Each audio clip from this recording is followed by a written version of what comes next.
can see everyone okay. We're going to ask you to accommodate us a little bit. We couldn't quite get the screen, but we'll get that worked out. I'm sure that's just the work of the enemy. I just want to begin with a story to kind of get us in the context. I was just wondering out loud, I want to begin with a question. How many of us have ever been put in a position where we've been forced to conform to something that we normally do not do? Anybody ever been put in a position where you had to adjust or conform in an environment that really is not you? Anybody? I think if we're living through life honestly and openly, we're asked to do that on a pretty regular basis with all sorts of people. Dare I say it this way? There is expectation by people that they put on you. It's just almost assumed. They don't say it out loud. They don't articulate it. But you begin to feel like, wow, really? We had to go there? We have to talk about this? Let me give you an illustration. If you were to ask me, said, Dr. Iglesia, when you were teaching at the University of Northwestern for 17 years, did you have to do some adjusting? Oh, yes. Oh, my goodness, a bunch of white people? I don't mean that in a racial way. I'm just talking about there's a different way of them even thinking about the scriptures. And so I was adjusting and trying to do the best I can to be, dare I say it, a professional. Because that's an environment that you somehow need to kind of manifest yourself in a way that's very much professional as a professional. But I remember at one point being there. I had been there for maybe about 10 years, and a guy came to me and he said, I understand that you were in the Marine Corps. I said, yes, I was. Joined the Marine Corps in 1969, went to Vietnam. Wasn't a believer. Just to give you a clear understanding of where I was spiritually. And dare I say I was messed up when I got back. You know, I don't think I knew I was messed up, but I was messed up. I would speed by police officers with my girl in the car and says, watch this. Now, you know that when people do that purposely and intentionally, you're messed up. Really messed up. And of course, you pull me over, and I'd smile. And he goes, why are you smiling? I said, well, I know you're going to want some form of identification and my license and Social Security, my insurance, but I always had my military card with me. So I showed it to him. He says, oh, were you in the military? I said, yes, I was in the United States Marine Corps. I just got back from Vietnam. He said, just wait just a moment. He go talk to his buddy, come back, goes, we're going to let you go, but you're going to need to get some help. I by nature am not a conformist. There's something deep inside me. If someone says go right, I want to go left. Yep. Someone says don't open that door. Well, we got to see what's in there. But here I am at the University of Northwestern, trying to be behaving myself. And it's graduation, so we have our doctoral garb on, and the president of the school, Dr. Curitan, who's currently the president there now. So I'm coming in out of respect for his office and for him. I held the door open to let him go in. And he leaned over to me in the moment and he said, thank you, Dr. Iglesia. You know, I was just like, wow. Now, there's a lot of people at the University of Northwestern, multiple departments. And I went home and told my wife, I said, honey, Dr. Curitan knows me by name. And my wife is very perceptive. She says, you're the only Puerto Rican dark guy over there. Of course he knows who you are. You don't exactly blend in up here. But after a while, they said, they do a big thing at the University of Northwestern on Veterans Day. I mean, it's huge. Chapel is packed. Must be 15 to 2,000. And people come from various places to be there for Veterans Day. And so 10 years being there, someone came to me and says, rumor has it you're a veteran. I said, yes. Vietnam vet, Marine Corps. He goes, we would like you to speak at chapel. And I said, that's a very gracious invitation, but I'm sorry I won't be able to do it. This happened for the next 5 years. Every year, like clockwork, they would come to me and say, Dr. Iglesia, would you reconsider speaking at chapel on Veterans Day? Now this person was smart. He said, before you answer, because I heard you've already said no 5 times, would you please pray about it? I said, oh, we got to go there, huh? So I did. And the Lord says, it's time, Fred. How many of you know that there's a time where you just put the past to the past, you just let it go? Yes. Now, I knew that speaking at Veterans Day, I would have to revisit some things that happened in Vietnam, which I really didn't want to do. I tried very hard to forget many of the things that happened there. And so, he gave me an orientation. There were obviously other people on the program, and it's a very tight kind of thing. And he said, listen, we're going to give you, I think it was 20 minutes. We're going to give you 20 minutes. I said, okay, got it. Thank you. And by then, I think Nell and Rod and others knew that I was teaching on the campus. I was off campus. I was teaching. We had different sites. And every now and then, I'd be back on campus, and I see this guy, and he'd come up to me. He'd look to the right and left. He goes, 20 minutes. And I thought, I got it. 20 minutes, okay. Sure enough, I'd be off campus, running around. I'd be back on campus. I had an office. He would come by the office and 20 minutes. Now, I don't know if because he thought I was Latino that we don't honor time. I mean, I don't know what his problem was, but I got to be honest with you. By number 3, he came up to me. And I said, time out. Were you in the military? I asked him. He said, yes. I said, I was an officer. I said, I got it. 20 minutes. But he did something in that moment when he pushed me like that. 20 minutes. And I thought to myself, this was the flesh. I thought to myself, this is going to be the best 20 minutes you have ever heard in your life. Now, that's not a good motivation. But I want to tell you, I became serious about those 20 minutes. So I began to study and to prepare and to pray. Lord, I want your name to be lifted up. I want this to be the best 20 minutes that this Veterans Day has ever had. I mean, I want to be honest with you. I was just like before the Lord in it. Not that I would be lifted up, but that your name would be lifted up and this school would recognize the God who in fact is in charge. And sure enough, everybody was there and it was packed. And of course he looked at me. Just before I got up there, he goes, 20 minutes.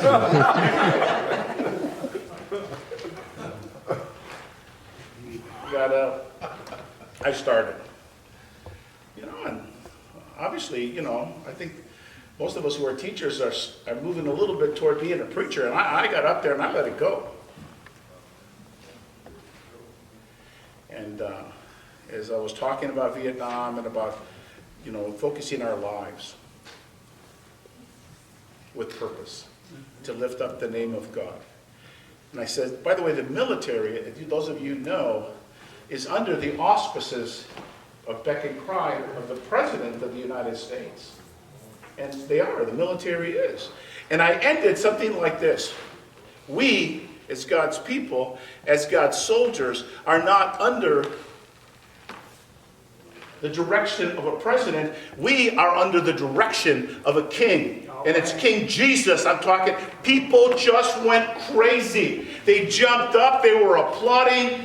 It was amazing. He comes up to me after we get done. People get settled down.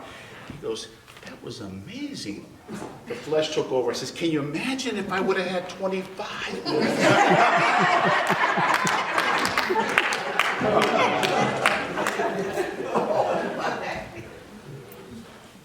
I don't care what box people conform you to. But we as Christians need to be aware of something. We of all people need to be able to adapt. Amen. We can't be, well, that's not the way we did it. Well, brother, Paul has said, we have become all things to all men that we might win some to Jesus Christ. It's not talking about me. It's talking about I'm beginning to be aware of how I adapt myself to communicate truth in such a way that people go, I understand what he's saying. So we're going to cover that tonight. I want to just say to you right now, we're going to drop the plow just a little deeper And I'm sorry we don't have the screen, but we're going to do the best we can. I just want to review very quickly for you that because we're wrapping up, it's always good to review. I believe there are only 5 pillars as you think about leadership, Christian leadership, only 5. The first one we talked about was crystallizing the Christ-centeredness, and we pointed to Galatians 2:20. If we don't begin there, I don't care what kind of leadership you're talking about, it's not going anywhere. It's not going to have any impact. So we need to begin in the right place. Number 2, cultivating Christian character. It's non-negotiable. You're going to have to talk about character. People don't follow thieves, liars, and adulterers. Why do you say that? Because the church now, dare I say this, not all of them, but many of them are thieves, liars, and adulterers. Something has gone wrong in the training about leaders. So that's what we talk about Christian character. We don't have time to unpackage that all again, but you might want to turn to 2 Peter chapter 1, verse 3 through 8. It talks about that. Third area, of course, we want to talk about is clarifying a compelling competence. You have to have a certain skill set, people would say. You would need to, but I would argue it's not about a skill set, and though we need to have certain skills, it's about being aware of your spiritual gift. And I've tried to argue that. What is your gift? Let's get you plugged into. Let's have you begin knowing what your gift is, developing that gift, and use it to the glory of God. Amen. And of course, we would look at something like 1 Peter 4 and 10. And then we talked about choosing contagious chemistry. And I'm talking about, some people would describe this as what? People skills. You know, some people don't know how to relate to other people. And brother, if you don't know how to relate to people, you can't possibly be leading people. Because people don't even understand you, can't relate to you. And so I suggested that you might want to look at Romans chapter 12 and verse 9 and 10. Now we're going to come to the one, the final of the 5th column, because there's 5 of them. And I've entitled it Circumnavigating Crossroads. And I've just begin laying a biblical foundation, understanding from the Word of God. We need to become like Paul. By the way, you can't be thinking that we're going to do this like we did it 100 years ago. Brother, the culture is changing. We need to begin thinking about how do we relate to people today in a way that they understand. So I would use 1 Corinthians 9 and 22. You may want to look that up. We don't have time to unpackage that, but let me just make a reference or a recommendation. You know, you say, have you read your Bible? I said, of course I read my Bible. Are you kidding? I must have read that I don't know how many times. I read it in different translations just so that it's fresh. Is that I read it, that it begins to impact me. But let me make a recommendation, and I would write this down. If you're wanting, by the way, if you're not into the Hebrew, and trust me, I am not into the Hebrew. I am not into the Greek. But I do want to know, as best I can, the implications. You say, is there a book out there that says, I'm glad you asked me. 2 volumes. In my view, this is the best translation of the New Testament that there is. And of course, it's out of print. But you can get it on what? You'll find it. And if you need it, if you want it, I'll help you get it. I talked to my wife privately. I said, honey, have you thought about Christmas? Christmas? I said, yeah. I already bought you your gifts. You have? Oh, yeah. I'm on it. Talk to somebody. I said, but I know you're going to ask me, what do you want? I said, honey, she said, before I could even say, she said, let me guess. You're going to want a book. I said, no, I want 2 books. Here's the author. William Barclay. B-A-R-C-L-A-Y. He translated the New Testament.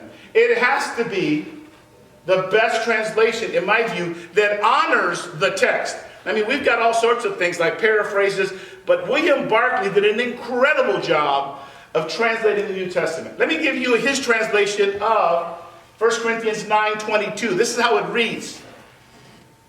To those who are weak in faith and oversensitive in conscience. Notice those 2 phrases. Weak in faith, oversensitive in conscience. I have made myself to them like in order to win them. I made myself all things to all men in order that to save some of them. Adapting, circumnavigating crossroads is with only one purpose. It's not that we're connecting culturally. It's that we might win people to Jesus Christ. So when we talk about circumnavigating, this isn't about getting along. This is about getting along with the purpose that you would have an opportunity to share Christ. A moment. Now, on a personal note, I had to go to the dentist. And by the way, how many people are like me who don't like the dentist? I had one of my molars crack. And so, oh Lord Jesus. And I was saying a prayer. To make a long story short, Lord, you know I don't like the dentist. I know what she's going to tell me. You're going to need a crown, and I already know what that involves, and blah, blah, blah. But I was praying that morning. I was saying, Lord, no matter where I am, no matter what I'm doing, what I would like today is get an opportunity to talk about Jesus. And of course, I'm in the dentist chair. And the hygienist comes in, and she was saying a few things. And I'm not lying, she says, which is kind of an odd turn of phrase. I'm not lying. And of course, the doctor comes in, and I know the doctor. And she begins the conversation, and I said, the hygienist says she's not lying. What do you think? And she starts like, wow, what conversation is this? I said, it's always comforting to hear the truth, isn't it? Absolutely. See how that already turned around? Then I said this. She said to me, I have children. I know it's going to get bad in 6th grade. I said, ma'am, can I tell you a little secret? 6th grade is just a manifestation. The problem begins much earlier. And if you're not on top of that, you're going to have serious problems. Mm-hmm. That's what I said. Try to say something. Point people to some kind of sense of standard morality. Because if you don't, it says if you don't stand for something, you will fall for anything. So let me move on. I want to talk about this, and I'm going to talk about it somewhat quickly. Listen, because I think people don't seem to understand, my doctoral dissertation was on the conscience. And some of us may have some understanding of what that is and why Paul is writing about this, and we're going to get into that in just a moment, but let me just give you a working definition. Conscience is a critical inner awareness that bears witness to the norms, values we recognize and apply. I think it's a good definition. It's not Jiminy Cricket in Pinocchio. It's an inner voice that somehow begins adapting itself, as it says here, norms, values we recognize and what? Apply. The complex of values, which includes not only those we own, but the entire range of values to which we are exposed to during our journey. I thought that was very insightful. Conscience is somehow adapting to an environment. So if that's true, and it is, you better be careful about your children. Who they're with, what they're doing, what they're watching. Amen. And by the way, I got a associate man in Scout. When I drop him off at school every morning, he says, Grandpa, I got it. Stay out of trouble. I said, absolutely. It gets ugly in up middle school. Quickly, listen to this.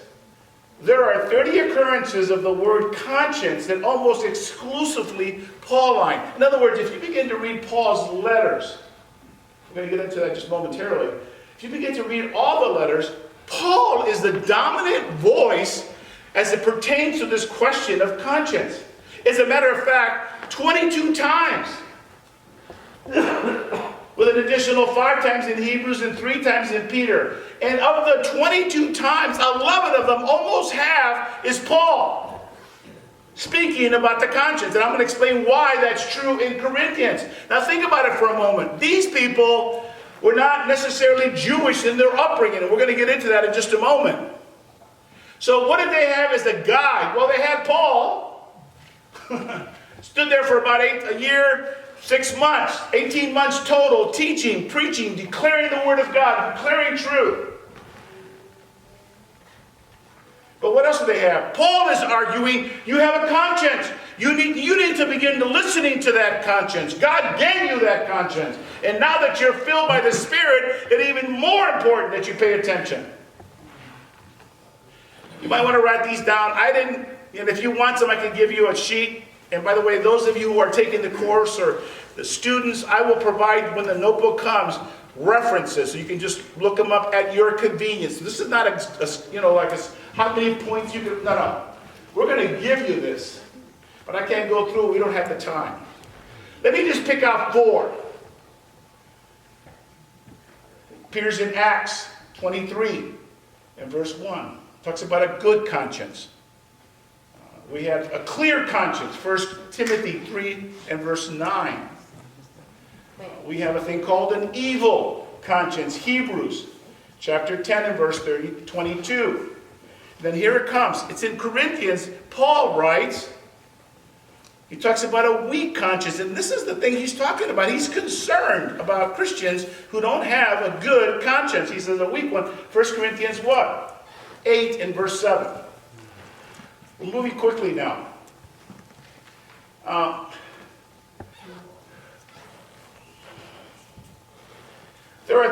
You may just want to write, just listen. There are 3 main ideas, and I can't unpackage all of this, but there are 3 main ideas when you think about conscience. Idea number 1. First, conscience is a God-given capacity for human beings to exercise self-critique. Did you catch that? Wouldn't it be comforting to teach our children, listen, when you hear that small voice, that could be God telling you either to do or not to do. And we want to encourage them to have that inner critique. I don't want the culture telling me what's right and wrong. The culture's messed up. Yeah. And they keep changing the goalpost all the time anyways. You need to have a moral code that you operate from. And one of the ways is to have a critique about that voice, about what you're doing. Number 2. Conscience is consistently an image as a witness to something. So in other words, you need to know that voice is not silent. That voice is shouting to you. How many people know what I'm talking about? I know, I've heard that voice. I told you I was sawing a gas line when I was going to grad school. And a little voice, by the way, I was starting school the next day, and here I am sawing on a lock put there by the city, I guess, because we hadn't made the arrangements to give us gas. And I said, I'm not waiting for them to come out. I'm going to take care of this. And I'm with a hacksaw, and a little voice said to me, Fred, what are you doing? I was having a conversation. I'm hacksawing this line. That's what I'm doing. He said, Fred, you're going to seminary. It's going to look bad if you get arrested for cutting a log. That's not yours. I thought, wow.